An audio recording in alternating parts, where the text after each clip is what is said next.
this is Cody Bramwell here, and we're just about go through my winning run snowboard men from yesterday on the YETI Xtreme Verbier by Honda.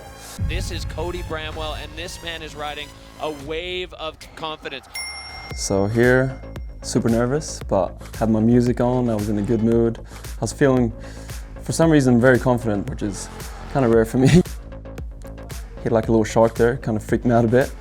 But then I knew I had to hug this little rock here. That was like kind of my pinpoint to just go from that rock and then straight towards the peak of this little booter. Basically hug this rock and pinpoint like exactly in this direction.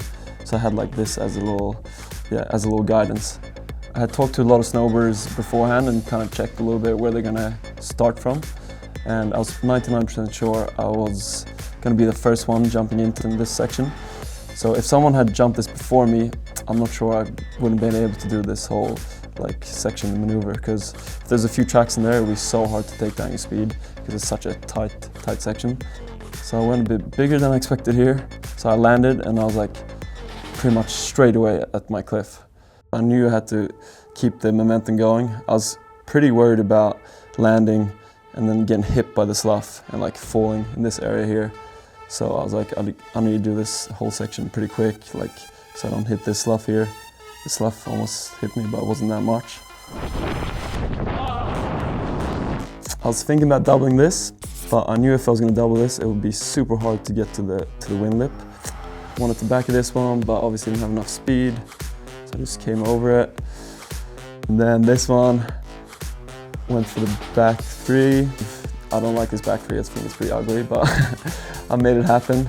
I was thinking about maybe hitting this one, but I've front punched this one before and it always has some really crusty snow in here. I was just super nervous. I just wanted to obviously land my run. I had such a good top section. I felt like I had something was cooking, it was good. If I got the three, I'm just gonna gun it down then.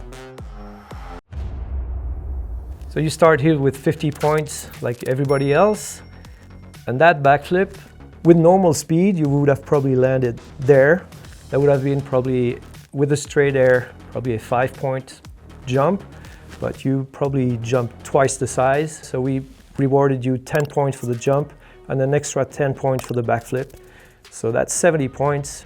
And as judges, what we liked, number one, the commitment in speed that he took. He flew much longer than we thought he would. The second one is with how narrow the landing is and how much space there is for yourself to control your speed.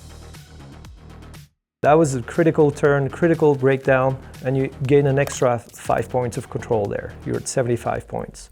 And then the next part, which was very impressive for us, is we see all this slough coming down, and the natural tendency would be to maybe stop there and wait for the slough to go until you can see your exit, but no, Cody commits to keep going, jumps that, goes through the slough. He's probably quite blind there.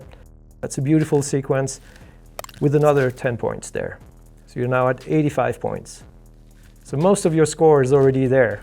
Yeah, I didn't know we could get points for that control section in between. We always think about features, but I guess it is such a crucial part of the run as well. Here, it's small, it's grabbed, it's okay, but it's a 3 point. I'll take it. Here the size of the jump is good, there's the added 360. Normally it's like a 6-point air. With the added 360 you could have doubled it to a 12 point, but without the grab, the style was not perfect. So I gave you 10 points for it. So from 88 you're at 98, so almost max score there.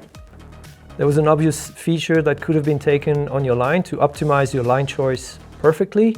You decided not to go, so you're losing a few points from the judges, but it might have been a really smart move because that jump was very difficult to take. A lot of people fell on that landing, and that's it. That's probably one of the most beautiful snowboard run we've seen on the Petit Bec ever.